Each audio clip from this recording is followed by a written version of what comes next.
Guys, welcome back to my YouTube channel. और आज मैं आपको बताऊंगी 5 ऐसी मिस्टेक्स जो आपको लास्ट के महीने में बिल्कुल भी नहीं करनी है।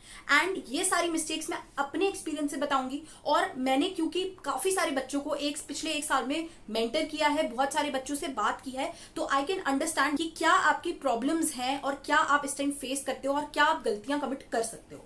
तो सबसे पहली मिस्टेक जो मुझे लगता है बहुत सारे बच्चे शायद अभी कर रहे होंगे या फिर वो आगे आने वाले एक महीने में करने वाले हैं, दैट इज कि बहुत सारे बच्चे लास्ट महीने में क्या करते हैं, सोचते हैं कि अब सिलेबस कंप्लीट हो गया है और रिवीजन पे इतना ध्यान ना देके बहुत सारी नई नई बुक्स उठा लेते हैं और नए नए क्वेश्चन प्रैक्टिस करने की कोशिश करते हैं और नए नए क्वेश्चन प्रैक्टिस करते रहते हैं। विच आई बिलीव कि लास्ट के एक महीने में 2 साल का पूरा सिलेबस रिवाइज करना, उसको कंपाइल करना बहुत ही ज्यादा जरूरी है। और वो एक आर्ट है, सच कहो तो वो एक्चुअली एक आर्ट है कि पूरे 2 साल का सिलेबस आप एक महीने में कैसे सारा रिवाइज कर पाते हो, कहाँ आप अपनी वीकनेस आइडेंटिफाई करके उसको स्ट्रॉन्ग कर पाते हो। तो rather than wasting your time आप बहुत सारी नई नई बुक्स उठा के नए नए क्वेश्चन सॉल्व करो, आई वुड प्रेफर कि आप लोग रिविजन पे ज्यादा ध्यान दो। अब मैं ये नहीं कहूंगी, इसका मतलब कुछ लोग शायद गलत इंटरप्रेट कर लें, बट इसका मतलब ये नहीं है कि आप क्वेश्चन सॉल्व करना बंद कर दो। मेरा कहने का ये मतलब है कि आपको जो क्वेश्चन सॉल्व करने हैं या तो वो पीवाईक्यूज होने चाहिए, वो आप चाहे दोबारा भी सॉल्व करो, उससे आपको फायदा ही होगा। या फिर क्या होना चाहिए, वो एक टेस्ट होना चाहिए। क्योंकि जैसे मान लो आज आप एक फुल सिलेबस टेस्ट देते हो तो 180 क्वेश्चन आप उसमें नए देख रहे हो, तो they are more than enough. वो इंपॉर्टेंट क्वेश्चन होंगे, आप टेस्ट दोगे, टेस्ट पेपर कोई बेकार नहीं होता, उसमें अच्छे क्वेश्चन ही होंगे। ठीक है, आप डिसेंट अगर एक पेपर दे रहे हो तो। और अगर आप कोई और क्वेश्चन प्रैक्टिस करने हैं या आपको रिवाइज करने हैं, तो आपको वो क्वेश्चन रिवाइज करने हैं जो आप करते हुए आए हो, या जो मॉड्यूल जो बुक आपने पूरे 2 साल में सॉल्व की है, आपको उन्हें रिवाइज करना है rather than solving new questions. क्योंकि बहुत ज्यादा जरूरी है कौन से क्वेश्चन में आप किस तरह की गलती करते हो, क्या आपकी सिली मिस्टेक होती है, कौन से टाइप का क्वेश्चन आपसे सॉल्व नहीं होता है, वो आपको सिर्फ वही किताब सिखा सकती है जिसमें आपने क्वेश्चन पहले प्रैक्टिस किए हुए हैं। तो rather than going for new books, please do this कि आप पुराने क्वेश्चन जो आपने सॉल्व किए हैं वो रिवाइज करो। पीवाईक्यूज दोबारा करना चाहते हो तो वो जरूर करो, I would recommend doing that. और रिविजन पे बहुत ज्यादा फोकस करो, ऐसा मत करना कि आप सिर्फ क्वेश्चन प्रैक्टिस करते जाओ और आप रिवाइज ना करो। सो द सेकेंड मिस्टेक जो बहुत सारे बच्चे करते हैं वो ये है कि either some of them are solving too many mock test, और कुछ बच्चे ऐसे हो सकते हैं जो मॉक टेस्ट सॉल्व ही नहीं करते हैं। तो दोनों ही एक्सट्रीम्स पे हमें नहीं रहना है। ऐसा नहीं होना चाहिए कि हम ऐसे बन जाएं कि हम दिन के 3-3 मॉक टेस्ट दे रहे हैं, और ऐसा भी नहीं होना चाहिए कि हमने आज तक ओएमआर पे या मॉक टेस्ट कोई प्रैक्टिस ही नहीं किया और हम डायरेक्टली नीट में जा रहे हैं। दोनों ही चीजें हमें नहीं करनी है। आपको ये बात समझनी पड़ेगी कि मॉक टेस्ट देना बहुत इंपॉर्टेंट है, बट इसका मतलब ये नहीं है कि आप रिवीजन छोड़ के सिर्फ 3-3 दिन के मॉक टेस्ट देते जाओ। मॉक टेस्ट आपको देना है और बहुत ही एफिशिएंट तरीके से देना है। अब मैं आपको थोड़ा सा यहाँ पे बताऊंगी कि आप कोई भी मॉक टेस्ट दो, आप 2 से 3 दिन के गैप में दे सकते हो, 4 दिन के बाद दे सकते हो, डिपेंडिंग कि आपका सिलेबस कितना कंप्लीट है। फॉर एग्जाम्पल, अगर आपको लगता है कि आपका सिलेबस अभी काफी बचा हुआ है, कुछ चैप्टर्स आपके वीक है, तो आप उन पे ज्यादा फोकस करो और फिर आप 4 से 5 दिन के बाद एक मॉक टेस्ट दे रहे हो, दैट इज इनफ। या फिर आप लास्ट में या बीच में आप एक साथ 2 मॉक टेस्ट दे दिए, ऐसे करके आप अपने हिसाब से बैलेंस कर सकते हो। अगर आपको लगता है कि आपका सिलेबस अच्छे से कंप्लीट है, आपके नंबर भी अच्छे आ रहे हैं, तो आप फ्रीक्वेंसी मॉक टेस्ट की बढ़ा भी सकते हो। लेकिन इंपॉर्टेंट ये है कि जो भी मॉक टेस्ट आप दो, भले ही आप 2 की जगह 1 मॉक टेस्ट देना सिर्फ, लेकिन उसके अंदर जितने क्वेश्चन आपके गलत हुए हैं, जितने भी क्वेश्चन गलत हुए हैं या जो डाउट्स है, वो सारे आपको सॉल्व करने ही करने हैं। नहीं तो मैं आपको एडवाइस करूंगी कि 2 ही मत मॉक टेस्ट। अगर आपको एनालाइज नहीं करना तो मत देना mock test, because that is a very big waste of time. अगर आप कोई भी मॉक टेस्ट दे रहे हो और उसको एनालाइज नहीं कर रहे हो, प्लीज उसको एनालाइज करना और इतने अच्छे से करना कि अगर उसके बाद ऐसे मॉक टेस्ट फाड़ के कोई डस्टबिन में भी फेंक देना तो आपको तो भी फर्क ना पड़े, क्योंकि आपने उस चीज का, उस मॉक टेस्ट में जितनी चीजें थी जो नई थी, जो डाउट था, सब कुछ आपने उससे सीख लिया। तो this is the way of giving और अटेम्प्टिंग एनी मॉक टेस्ट। अब ऐसा भी नहीं होना चाहिए कि आपने मॉक टेस्ट की प्रैक्टिस ही नहीं करी और आप नीट में एकदम से जाके बैठ रहे हो। ये थोड़ा सा मुश्किल हो जाएगा आपके लिए, थोड़ा सा क्या, बहुत ज्यादा मुश्किल हो जाएगा। क्योंकि अगर आपने कभी देखा नहीं है मॉक टेस्ट में 3 घंटे बैठ के आपको टाइम कैसे मैनेज करना है वो नहीं पता, ओएमआर कैसे भरनी है वो नहीं पता, आपकी स्ट्रैटेजी बनी नहीं हुई है कि कैसे पेपर अटेम्प्ट करना है, तो आपको नीट के एग्जाम में बहुत ज्यादा दिक्कत आ सकती है। तो प्लीज इतना आपके मॉक टेस्ट पे प्रैक्टिस होनी चाहिए कि वहां पे आपको नया ना लगे, कुछ भी आपको ऐसा ना लगे कि कौन सा मैं पेपर आके यहाँ पे दे रही हूँ या दे रहा हूँ। तो ये आपको ध्यान रखना है। तीसरी जो मिस्टेक काफी सारे बच्चे शायद करेंगे या फिर कर रहे हैं, वो ये है कि ये जो मिस्टेक है, ये मैंने भी अपने पहले अटेम्प्ट में की थी। और ये गलती होती है कि हम लोग ऐसे कुछ चैप्टर्स जो हमें लगता है कि इंपॉर्टेंट नहीं है या एक क्वेश्चन ही तो आ रहा है चैप्टर में से, लेकिन आसान होते हैं, वो हम छोड़ के चले जाते हैं। And trust me, that is the biggest mistake. मत करना वो चीज। होता क्या है कि जैसे मैं आपको एग्जांपल देती हूँ, केमिस्ट्री में कुछ चैप्टर्स है, जैसे केमिस्ट्री इन एवरीडे लाइफ है, पॉलीमर्स है, और जैसे 2-3 और चैप्टर्स हैं, बायोमोलिक्यूल्स हो गया। तो ये चैप्टर कैसे हैं कि हर चैप्टर में से एक क्वेश्चन हर साल आता ही आता है, और कभी कभी एक चैप्टर में से 2 क्वेश्चन भी आ जाते हैं। बट है क्या कि इन चैप्टर्स में बहुत ज्यादा रटना है, केमिस्ट्री इन एवरीडे लाइफ में रटना है, पॉलीमर्स में रटना है। मैंने अपने पहले अटेम्प्ट में क्या गलती की थी कि मैं ये चैप्टर छोड़ के ही चली गई थी, और मैंने सोचा चलो एक एक ही तो क्वेश्चन आएगा, छोड़ देती हूँ।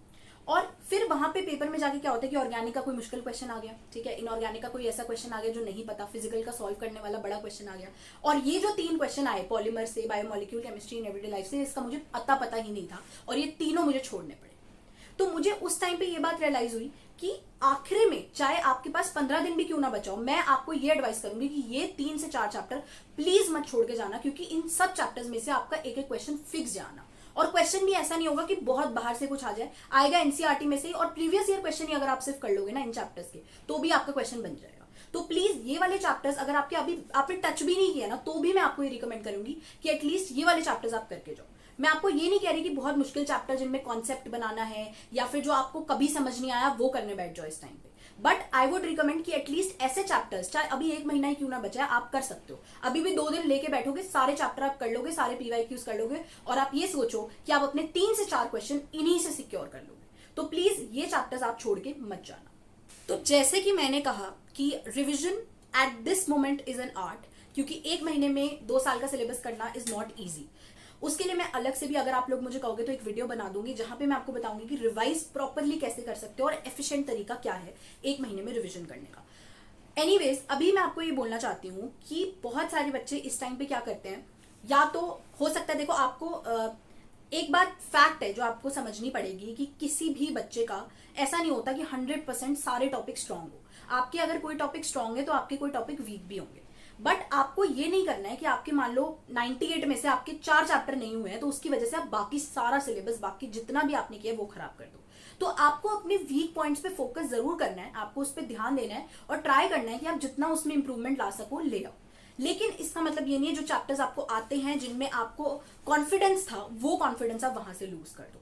बहुत बार ऐसा होता है कि हम कोई एक चैप्टर जो बहुत टफ लग रहा है और जिसमें से आना 1 या 2 सवाल है, लेकिन हम उसी में लगे रहते हैं और 2 से 3 दिन खराब कर देते हैं, और रादर देन रिवाइजिंग वो वाले चैप्टर्स जो आपको आते थे पर अब आप भूल गए हो। तो आपको दोनों के बीच में एक बैलेंस मेंटेन करके चलना है कि आपके जो वीक चैप्टर्स हैं आप उनको थोड़ा बहुत ध्यान दो, आप ट्राई करो कि उसमें आप इंप्रूवमेंट लाओ, लेकिन साथ साथ जो चैप्टर्स आपने किए हुए हैं, क्योंकि बायो में देखो आपको कितने भी अच्छे से कोई चैप्टर आता हो आप उसमें भूल जाओगे, आप कोई फैक्ट होगा, नंबर होगा, डिजिट होगा, वो भूल जाओगे। तो उनको रिवाइज करते करते चलो और अपने वीक टॉपिक्स को भी स्ट्रॉन्ग करते चलो, और कभी भी जो वीक टॉपिक्स हैं उनकी वजह से अपने स्ट्रॉन्ग टॉपिक्स को डाउट मत करो। डाउट एज इन कि आपका जो कॉन्फिडेंस है वो कम तभी होगा जब आप ये सोचने लग जाओगे कि यार मेरा ये बचा है, ये बचा है, ये बचा है। पर उसकी बजाय आपको थोड़ा सा पॉजिटिव रहना इस टाइम जरूरी है, क्योंकि ये पॉजिटिविटी ही आपसे और मेहनत करवाएगी। अगर आप नेगेटिव हो जाओगे तो जितना काम कर रहे हो उतना उससे और कम करोगे। तो इसलिए अपने आप को पॉजिटिव रखो, ये सोचो कि मैंने इतने सारे चैप्टर्स कर लिए, इतने सारी चीजें मेरी स्ट्रांग है, तो ये 2-3 चीजें ही तो रह रही हैं, इसको भी मैं स्ट्रांग कर लूंगा। इस एटीट्यूड के साथ पढ़ो ताकि आप स्ट्रेस, डिप्रेशन और नेगेटिविटी से दूर रहो। And lastly I would say कि इस टाइम पे बहुत ही ज्यादा इंपॉर्टेंट है कॉन्फिडेंट रहना। देखो, अगर कोई ऐसा टॉपिक है, कोई ऐसा डिफिकल्ट चीज है जो आपसे नहीं हो रही है, या अब आप कॉन्सेप्ट उसके बारे में नहीं बना पा रहे हो, तो उसके अंदर शायद उस प्रॉब्लम का हम कोई सोल्यूशन ना निकाल पाए। बट आपने जितने चैप्टर्स परफेक्टली किए हुए हैं, आपकी जितने चैप्टर्स पे, कॉन्सेप्ट्स पे ग्रिप है, उसमें आप अगर 100% करके आते हो तो भी आपका सिलेक्शन हो सकता है। इस बात को समझ लेना कि इट इज नॉट नेसेसरी कि 100% सिलेबस आपका 100% परफेक्टली आपको आता हो तभी आपका सिलेक्शन होगा। ऐसा नहीं है, आपने जितनी चीजें की हैं अगर आप उतने का भी 100% वहां पे कराते हो तो भी आपका सिलेक्शन हो जाएगा। तो खुद पे कॉन्फिडेंस रखना बहुत ज्यादा जरूरी है इस टाइम पे, स्पेशली अगर आप नेगेटिविटी, डिप्रेशन, स्ट्रेस में चले जाओगे तो आपका टाइम वेस्ट के अलावा और कुछ भी नहीं होगा। ना तो स्ट्रेस से कुछ होगा, ना डिप्रेशन से कुछ होगा, ना रात को ना सोने से कुछ होगा। तो इसलिए बहुत ही ज्यादा इंपॉर्टेंट है कि आप खुद को कॉन्फिडेंट रखो। और एक और छोटी सी एडवाइस मैं आपको देना चाहूंगी, प्लीज प्लीज प्लीज किसी की भी बातों में आके ये मत करना कि आप दिन में 3 घंटे ही सो रहे हो बस, या 4 घंटे ही सो रहे हो और पूरे दिन स्लीप डिप्राइव्ड होते जा रहे हो। आपकी ब्रेन की जो क्षमता है ना, आप जो लर्न करने की आपकी कैपेसिटी है, जो रिमेंबर, रिटेन करने की कैपेसिटी है, आप वो खराब कर दोगे। आपके सिर में दर्द होने लग जाएगा और जितना पढ़ रहे हो ना उतना भी नहीं पढ़ पाओगे। तो प्लीज मिनिमम आप 6 आवर्स स्लीप लो, उससे कम आप स्लीप बिल्कुल भी मत लेना। एटलीस्ट 6 घंटे आपको सोना ही सोना है लो, ताकि आप जितनी चीजें पढ़ो वो आप याद रख पाओ। ऐसे पढ़ने का कोई फायदा नहीं है कि 2 घंटे सो के फिर पढ़ रहे हैं, नींद में पढ़ रहे हैं, उससे कुछ नहीं होगा, आप रिटेन ही नहीं कर पाओगे। तो थोड़ा लॉजिकली मेहनत करो और ऐसे ही पढ़ते रहो, और मैं आप पर पूरा भरोसा करती हूँ कि अगर आप अच्छे से मेहनत करते हुए आए हो पिछले 1 साल में, 2 साल में, और आप अपना 100% दोगे तो आपका सिलेक्शन जरूर होगा। और आपको इस पूरे वीडियो में क्या सबसे ज्यादा रिलेटेबल लगा, आपको लगा कि हाँ ये मेरी प्रॉब्लम थी और अब आपने वो सॉल्व कर दिया, तो प्लीज मुझे कमेंट सेक्शन में जरूर बताना। इस वीडियो को लाइक करना और इस चैनल को सब्सक्राइब जरूर कर देना, because that is the motivation I get from you all. See you guys, stay happy, stay healthy and study smart.